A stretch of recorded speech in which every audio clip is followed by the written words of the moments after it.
Aujourd'hui, à Lumière du Monde, aux portes de l'été. Les JMJ, Journée mondiale de la jeunesse, un événement d'église couru par les jeunes générations. Sœur Lourdes partira sous peu pour Lisbonne avec un groupe de jeunes pour y rencontrer le pape, mais aussi l'Église universelle. Il y a une belle exposition patrimoniale unique à Saint-Michel-de-Bellechasse. Allons voir le legs créatif d'un villageois fier de son coin de pays et de son histoire. Notre directrice des communications, Valérie Roberge-Dion, vient nous faire quelques suggestions estivales. Cette année, nous avons souligné le 125e anniversaire de naissance de la bienheureuse Dina Bélanger. Au cœur des festivités s'est tenu le rassemblement familial sur les traces de Dina. Bonne émission!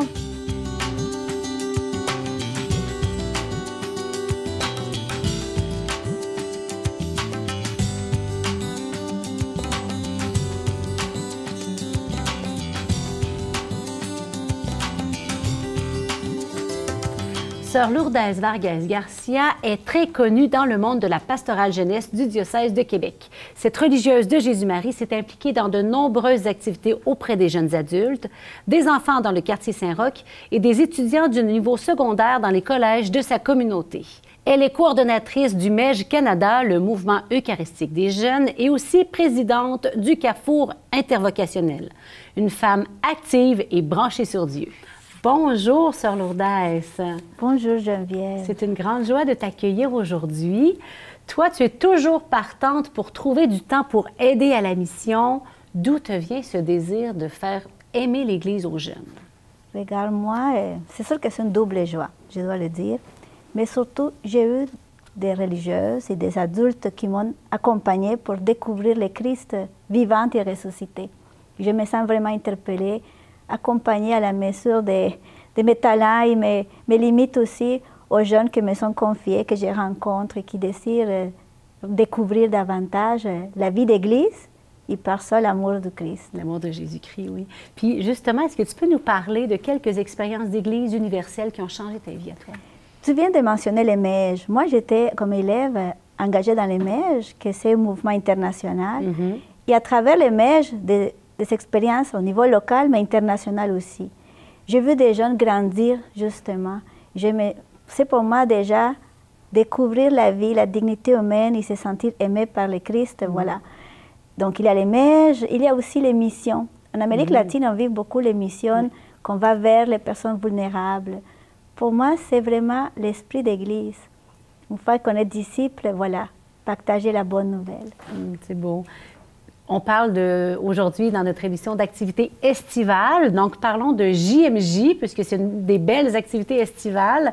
Tu es allé à 6 JMJ jusqu'à maintenant, donc les Journées mondiales de la jeunesse. Pourquoi ces journées de la jeunesse sont importantes pour toi? J'ai vu des jeunes grandir à tous les niveaux. C'est sûr qu'il y a un dépassement de soi. Les JMJ, oui, on va dans d'autres pays, oui, on prend l'avion, mais il faut dire qu'il faut aussi beaucoup de dons de soi.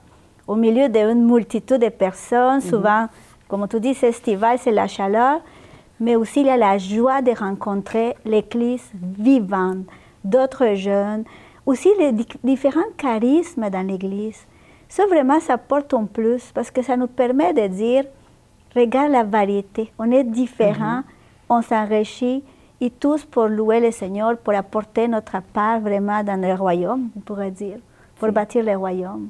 C'est plein de vie, les JMJ. Hein? C'est comme c'est un festival de foi. Tu vois, c'est un festival de foi, autant pour le temps de prière, de louange, mais autant aussi pour se réjouir avec d'autres, pour chanter, voilà. J'ai déjà entendu dire, tristement, « Ah, les JMJ, c'est juste un feu de paille, c'est un événement fort, mais ça ne change pas grand-chose par après dans la vie d'un jeune. » J'avoue que ça me fâche un petit peu parce que moi, les JMJ, ça a changé ma vie, mais avec ta large expérience, qu'est-ce que tu vois que ça apporte aux jeunes de vivre une JMJ? C'est sûr que je vais te dire, j'ai vu beaucoup de choses. Autrement, je ne me serais pas engagée cet été à partir, ça c'est sûr. On ne peut pas mettre tous dans le même, non plus dans le même, on va dire, panier. Il y a des jeunes de différents cheminements, des étapes de la vie. Souvent, c'est vrai, les gens vont dire, ils sont partis en voyage, revenus, on ne les voit plus. Peut-être on ne les voit plus tout de suite, mais moi, je peux te dire, Geneviève, que j'ai vu des jeunes après, cheminer, discerner. C'est quand tu vois un jeune qui décide de se marier à l'église, d'amener leur enfant au baptême. Pour moi, c'est ça des fruits de JMJ. Quand tu te rends compte que le Christ fait partie de ta vie. Aussi, je vois des jeunes comme ils désirent s'engager au retour, ils changer, ils ont pris des idées, on va dire, nouvelles, des façons de célébrer, ils veulent s'impliquer et apporter des changements dans leur communauté paroissiale. Je me dirais, surtout nous les adultes, est-ce que nous laissons ces jeunes souvent apporter cette richesse? Alors la paille, disons les petits, c'est pour qui là, on va dire. Compréhensible parce que parfois, je me dis, nous aussi, comme église locale, on doit se poser des questions. Quelle place on veut laisser à ces jeunes qui reviennent? Quelle sorte d'accompagnement, d'espace on veut leur offrir, justement pour que ça continue? Il allume le feu chez d'autres jeunes. Que ce feu se propage. Hein, exactement, exactement. Tu es responsable d'un groupe de Québec qui partira au JMJ à Lisbonne cet été, donc se rassembler autour du pape François. À quoi tu t'attends pour ces JMJ? Je m'attends, c'est sûr qu'il y a beaucoup de défis. On parle après la COVID. Il faut dire qu'on n'est pas tous les mêmes êtres humains qu'on était il y a 3 ans. Il y a différentes sensibilités. Déjà, je pense qu'il va y avoir un grand défi au niveau humain, parce qu'imagine qu'on va être plus d'1 million et quelques, on attend de plus d'1 million et quelques de personnes. Déjà, c'est côtoyer, on est plus habitué à être proche. Si proche. Voilà, il va falloir se dépasser, sortir. Donc, je le vois comme une mission. C'est une sorte de mission, sortir de soi pour aller à la rencontre. Et aussi renoncer à beaucoup de confort et commodité. Que ça fait 3 ans qu'on est toujours assis chez nous, avec tout. Tranquille. Voilà. Mais je m'attends vraiment aussi, parce que je le sens chez les jeunes, le désir de la rencontre. Je vois beaucoup dans le cœur de ces jeunes que j'accompagne, ils veulent rencontrer d'autres croyants, d'autres jeunes qui croient pour se ressourcer, pour se nourrir davantage. Alors je m'attends vraiment, surtout je me dis, Seigneur, donne-moi ta lumière pour accompagner ces jeunes qui vont peut-être se réveiller davantage à des dimensions spirituelles que justement, va falloir trouver une voie ici, au retour, pour continuer. Pour donner suite à ça. Exactement. Oui, exactement. Tout à fait. On pourrait inviter les gens qui nous regardent à prier pour les jeunes Québécois qui partiront du 1er au 6 août au JMJ international. Quelle grâce peut-on demander pour eux? Le thème de JMJ, c'est autour de Marie. Maria se leva y partianat. Alors voilà, c'est ça que j'aimerais compris pour ces jeunes. Marie a écouté l'ange et est partie après en mission. Que ces jeunes puissent d'abord écouter la voix du Seigneur, qu'elle les appelle une vocation, à aimer Dieu et s'aimer eux aussi dans la dignité. Et qu'après puissent aussi apporter cette bonne nouvelle aux autres. Voilà, c'est mon désir, ma prière, que j'invite les gens à s'unir comme Marie à la suite du Christ. Merci, Sœur Lourdes. On s'unit à ta prière. On prie pour toi aussi pour cette belle mission. Donc, tu accompagnes combien de jeunes pour les JMJ? On est beaucoup. Hein. On est deux sous-groupes. Alors, moi, dans mon groupe, il y a une vingtaine, mais on est beaucoup. On est beaucoup de diocèses. Et donc, la prière pour tous ces jeunes et pour la délégation du Canada, qu'on est aussi beaucoup plus de... Là, j'ai la chiffre me manque, mais plus de 500, je pense, en tout cas. Wow! Oui, on est beaucoup. Ben, merci d'aller nous représenter là-bas. Bien sûr, avec plaisir. Belle JMJ à toi. Merci beaucoup. L'exposition Patrimoine et Tradition, c'est une collection de miniatures mettant en scène la vie de famille, l'entraide et les valeurs chrétiennes qui teintaient les activités quotidiennes d'autrefois. Découvrez cette œuvre de Daniel et Simone Pouliot.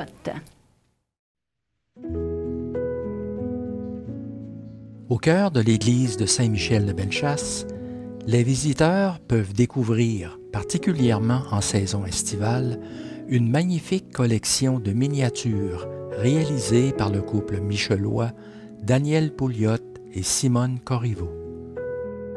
Ces pièces, tirées de la collection du musée L'Atelier du Voiturier, représentent notre mémoire collective.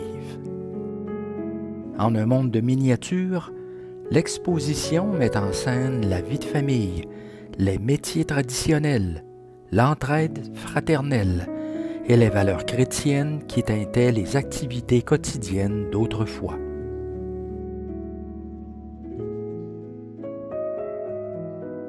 Aujourd'hui, tout va vite. Puis nos jeunes ou peut-être les jeunes enfants, puis mettons dans la trentaine, quarantaine, c'est des choses qu'ils n'ont probablement pas connues. Alors nous, le but, c'est de garder la mémoire de ce que nos gens ont fait. Puis, il y avait l'esprit aussi d'entraide de chacun. On est ici devant un exemple d'entraide. On a la corvée. Notre monsieur vient de passer au feu. Alors, ce qui était, à l'époque, coutume, que tous les voisins venaient pour aider à la reconstruction de la maison. Puis, des fois, quand il n'y avait pas fait de beau dans la semaine, bien, souvent, ils demandaient pour s'avancer la permission du curé pour travailler le dimanche, parce qu'il n'y avait pas le droit avant. Puis, tout ce monde-là restait pour le dîner. Alors, les femmes des voisins, de tous ceux qui venaient aider, préparaient des petits plats. L'entraide, on la voyait sous différentes formes. Pas juste dans la corvée de reconstruction, quand il y avait un deuil, quand quelqu'un avait une maladie, quelqu'un était malade, les voisins venaient aider pour la traite des vaches, la coupe du foin, la coupe du bois. Il y avait vraiment du beau, là. Tu sais, quand on parle juste de l'entraide. On parle de la communication que les gens avaient entre eux, la sociabilisation. Tu sais, ils aimaient ça se rencontrer sur le seuil de la porte de l'église. C'était le lieu de rassemblement, peut-être la semaine, parce que la semaine était trop occupée. Mais, en tout cas, moi, puis je suis certain que Daniel il dirait la même chose, c'est que on n'était pas riches, on n'a jamais manqué de rien. Puis on n'a pas manqué d'amour non plus, parce que nos parents étaient tous là. Moi, je trouve que c'était une belle époque. D'abord, Daniel, il était plombier. Puis après plusieurs années dans le métier, bien, il a développé de l'arthrose puis de la sténospinale sévère, ce qui fait qu'il a été opéré, mais les médecins ont décidé qu'il ne pouvait plus travailler dans la plomberie. Puis, suite à sa retraite, bien, comme il avait toujours aimé le dessin et l'histoire, il voulait faire quelque chose de ses mains. C'est là qu'il a commencé ses premières pièces en bois qui étaient des chevaux. En 2018, cet homme de foi d'une grande culture, amoureux de l'histoire et de la mémoire collective, présente, paradoxalement, des signes importants de la maladie d'Alzheimer. Toujours vivant et présentement hospitalisé, il a donc dû à ce moment se départir de la collection et la confier à la municipalité de Saint-Michel-de-Bellechasse, qui l'a acquise en 2019. La collection qu'on a ici dans l'église appartient à la municipalité. Et cette exposition-là, c'est issu d'une entente de partenariat entre la municipalité et la paroisse qui ont décidé, par une entente, d'ouvrir les portes à l'ensemble du public pour venir voir cette œuvre colossale de M. Pouliot et de Mme Corriveau. Moi, je me souviens, dans le temps, les gens, avant de faire les semences, ils mettaient un peu de graines qui leur restait dans un sac. Puis il y avait un dimanche, je ne me souviens plus du nom, qu'ils amenaient ça à l'église pour faire bénir le grain. S'il y avait des bonnes récoltes, c'est sûr qu'il y avait le travail à eux, mais il y avait aussi une partie qui venait du bon Dieu, du ciel. Parce que s'il y avait eu une bonne récolte, puis qu'il n'y avait pas eu trop de pluie ou trop de verglas pour briser les récoltes, bien eux autres, tout de suite, c'était le bon Dieu qu'il fallait remercier. Il y avait trop de pluie, on allait à l'église pour prier pour que la pluie cesse. On priait pour pas qu'il y ait de sécheresse.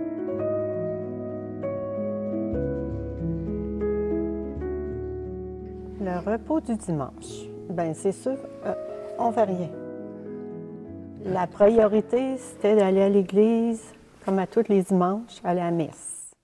Puis après ça, on s'en allait à la maison, c'était le dîner familial. Il y avait un menu spécial qu'on ne mangeait pas la semaine. Parce que ma mère, elle cuisinait, c'était spécial, c'est dimanche aujourd'hui, c'est la fête, on a un menu spécial. Puis l'habillement, bien c'est sûr, on avait été à la messe, fait qu'on s'était mis beau pour aller à la messe. Puis si c'était le début du printemps, bien là, les madames, ils étaient toutes contentes de montrer le nouveau chapeau de paille, puis le nouveau manteau de printemps. L'église était toujours placée comme au cœur du village, mais c'était un lieu dont les gens y étaient fiers, leur église. Sur le perron de l'église, bien, les gens ils restaient après la messe pour sociabiliser. Bien, là, il fallait qu'ils parlent de leur semaine. Ça a-tu bien été cette semaine? Ah, un tel, il est mort. L'autre, il y a un enfant qui est malade. Il y en a même qui en profitaient pour régler des chicanes. Bien, moi, la première fois, suite à le début de l'exposition, j'ai senti que tout avec l'Église, tout était parfait. L'atmosphère de l'Église, la beauté de l'Église, le réconfort qu'on trouve quand on rentre dans notre Église, je le retrouvais à travers tout ça. Mon mari, Daniel, de savoir que toute l'exposition, toutes les pièces qu'il a faites sont assemblées ici, sont rassemblées ici, dans un lieu qu'il aimait beaucoup, il serait très heureux. Ce qui a motivé réellement la paroisse à accueillir cette exposition, c'est l'idée d'ouvrir nos églises. Écoutez, on a eu quelques 4000 personnes qui sont venues cet été visiter l'exposition. Et puis, ça me rappelle un peu tous nos ancêtres qui ont bâti nos églises. Ils ont bâti les églises pour en faire des lieux de rencontre, des lieux de prière, des lieux de fraternisation. Et souvent, comme je disais tantôt, les gens s'assoient dans l'église et se laissent, dans un moment de silence, s'imprégner du côté divin et sacré de l'église.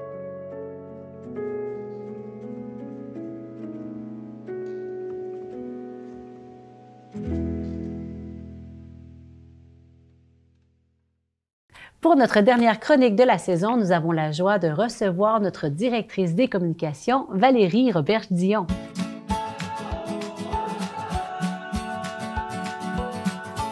Bonjour Valérie. Allô Geneviève. L'été s'en vient. Comment est-ce que tu entrevois ça? Je me sens toujours excitée de vivre l'été avec le temps, la proximité avec la nature qui est différente, avec la possibilité avec les vacances de pouvoir prendre un pas de recul, de me ressourcer. C'est quelque chose de ressourçant dans tout ce beau soleil. Puis, mais pour moi, je prenais conscience en me préparant que le ressourcement est toujours plus intense quand il inclut la dimension spirituelle. Quand je me sens enracinée là, dans ma foi puis dans ma spiritualité, puis ça, à ce moment-là, le ressourcement prend une dimension là, globale et c'est profond et c'est bon. Alors, ça m'a donné l'idée de vous proposer quelques façons cet été de marier votre besoin de prendre l'air, de vivre de chouettes vacances, mais d'inclure un volet lié à la foi. J'ai hâte de découvrir ça. Allons-y. On se prépare à l'été. Oui, je vous partage une nouveauté. Donc, c'est un nouveau site web qui nous aide à préparer un petit pèlerinage dans le Vieux-Québec sur les pas des fondateurs, fondatrices de l'Église, là, ici. Donc, c'est une super belle opportunité de vivre un temps ressourçant dans le cadre enchanteur du Vieux-Québec. En même temps. L'adresse au bas de l'écran, à ne pas manquer si vous avez le goût cet été d'aller dans le Vieux-Québec, très simplement. C'est super. Si vous êtes plus de type nature, il y en a tellement des beaux endroits de ressourcement nichés dans la nature sur notre territoire diocésain et bien ailleurs au Québec, on s'entend, mais bien de chez nous, là, je pensais spontanément au très beau petit sanctuaire Notre-Dame des Aides-Chemins. On a aussi le centre d'éducation Émilien Tardy du côté de la Beauce. On a sur la rive sud de Québec, pas loin, le Centre Marcaniste d'éducation de la foi. Ils ont un tout nouveau sentier pour les familles que j'ai pu voir en bordure de rivière. Ça, c'est à Saint-Henri. Très beau site à Saint-Henri. Foyer de charité, l'île d'Orléans. Tu connais très bien aussi, je crois, les Petits Frères de la Croix dans Charlevoix. C'est merveilleux. Un site dans la montagne, Exactement. Voilà, ça ouvre le cœur, ça ouvre l'âme. Oui, très profondément. Il y a quelque chose de très beau à vivre dans ces endroits-là.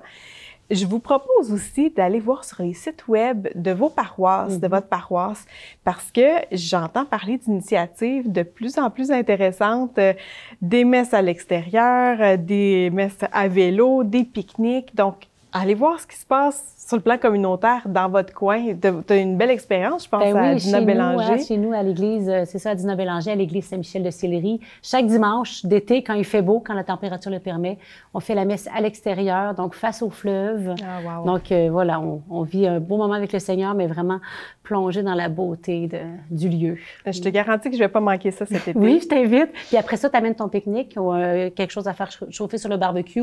On met ça à disposition, puis on mange ensemble.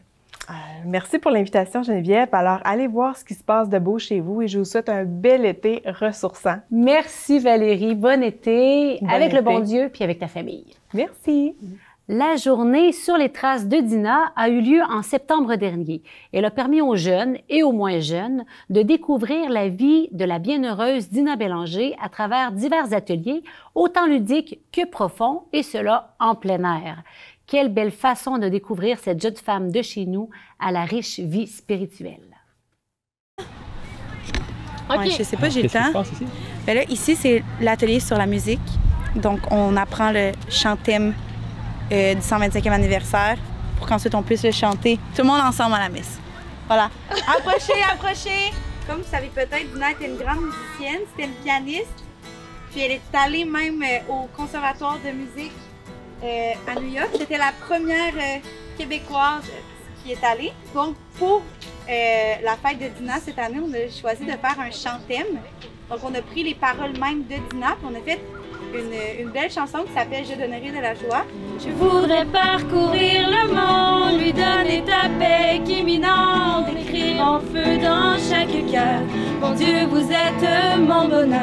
Je voudrais que partout sur terre, les hommes te sachent leur père, que ton saint nom soit sanctifié. En tant que chevalier de colon, ça me fait un immense plaisir de participer justement à ce rassemblement de famille. Alors là, on vient d'aller porter du matériel à l'église Saint-Michel de Sillery, où va se tenir la messe familiale en fin de journée. Y a-t-il des enfants ici? Wouh! Y a-tu, on va voir s'ils font compétition, y a-tu des papas ici? Y a-t-il des mamans? C'est aigu. Ça, c'est des sopranos, hein? On va découvrir Bienheureuse Dina Bélanger à travers plein d'ateliers.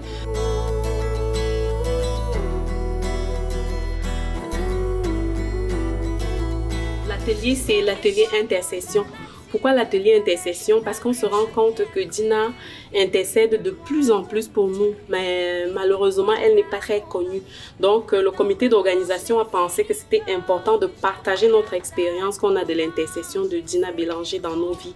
Et puis, c'est ce qui se passe ici, à cet atelier au tombeau de Dina. Fais ce que tu veux, roi suprême. Le message de Dina Bélanger est vraiment un message universel pour tous les âges, qu'on soit enfant, adolescent, adultes, grands-parents. Le message de Dina est pour tout le monde. C'est un message qui s'adresse à tous ceux et celles qui veulent apprendre à mieux se connaître, à développer leurs talents, à vivre en harmonie avec leur environnement puis le monde qui les entoure. Et puis son message est vraiment universel. Donc, ça veut dire qu'une personne qui croit, comme une personne qui croit peu ou qui croit pas, peut être interpellée par le message de la bienheureuse Dina Bélanger. Dina, c'est notre grande sœur. C'est notre grande sœur, puis on voulait depuis longtemps qu'elle soit plus connue par tous les gens. Elle avait déjà des amis un peu partout, mais une journée comme aujourd'hui, vraiment, ça l'a fait connaître aux tout petits, aux plus grands, aux gens de différentes origines, aux gens de différents âges, et c'est une grande joie. Elle a dit qu'elle donnerait de la joie, mais elle en a donné aujourd'hui beaucoup. Je suis en train de faire des deuils. Après un bon party de même, tout ce qui reste à faire, c'est de les faire manger. Qui partent le ventre plein. Moi, comme j'ai été professeur au Collège Jésus-Marie, j'ai été là durant 35 ans. Alors, Dina Bélanger, je l'ai bien connue dans tout ce que les religieuses nous disaient. Alors, pour moi, Dina Bélanger, ça veut dire beaucoup. J'ai même organisé le voyage pour sa béatification à Rome, où on était plus que 400 personnes pour aller à Rome à sa béatification. Mais les plus jeunes ne la connaissent pas, puis c'est intéressant de la connaître parce que c'est très particulier. Puis aujourd'hui, je vous dirais que ça l'est peut-être encore plus, parce qu'il y a beaucoup de questionnements sur la religion, puis l'importance de la religion, puis c'est plus comme c'était, etc. Mais je pense que Dina Bélanger a un message quand même très particulier qui peut toucher tout le monde, toutes les générations. Car si je le fais, c'est pour une bonne cause. Préparer le piano, la scène et tout ce qu'il faut. Annoncer le spectacle. Alors, Dina, c'est une fille de Saint-Roch, de Québec, de chez nous, on pourrait dire, de Jésus-Marie aussi. Elle a grandi à Saint-Roch. Elle s'est sentie toujours en amitié avec Jésus. Et voilà qu'elle n'a pas eu peur de dire oui, à vivre en intimité, à donner sa vie. Elle était musicienne aussi. Et voilà, elle a découvert, disons, par cette oui, que Dieu l'appelait en plus. Elle était malade et tuberculeuse. Moi, je trouve ça un grand mystère de sa part de dire ma joie, je la trouve à m'unir à Jésus. À Jésus qui m'invite à porter la croix à travers la maladie, mais aller au-delà de cette maladie. C'est-à-dire, lui, elle a trouvé comme son amour, sa joie dans le cœur eucharistique. Donc, elle a fait sienne l'Eucharistie et de sa vie est devenue une Eucharistie. C'est pour ça qu'elle a vécu dans cette joie. Pourquoi? Parce que l'Eucharistie, c'est nous donner. Elle a dit, mais voici Seigneur, prends-moi et transforme ma vie en toi, en joie donc pour le monde. Alors, c'est ça sa joie. Sa joie, c'est se savoir donner uni au Christ. Et c'est ça qu'il nous dit à nous. Tu veux dans la joie? Voilà, suive l'ami Jésus. Vive dans sa joie aussi, dans ce qu'il nous demande à vivre, dans le quotidien et peut-être, oui, dans la maladie, dans les épreuves.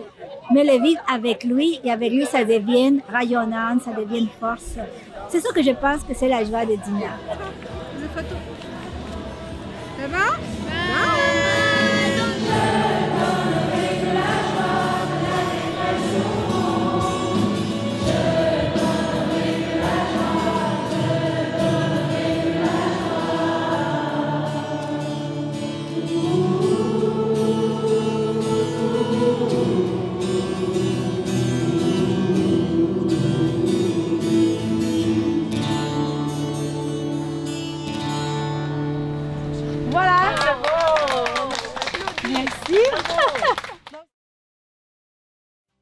C'est notre dernière émission de l'année 2022-2023. Je vous remercie d'avoir été là tout au long de l'année, tout au long de cette saison hivernale et printanière.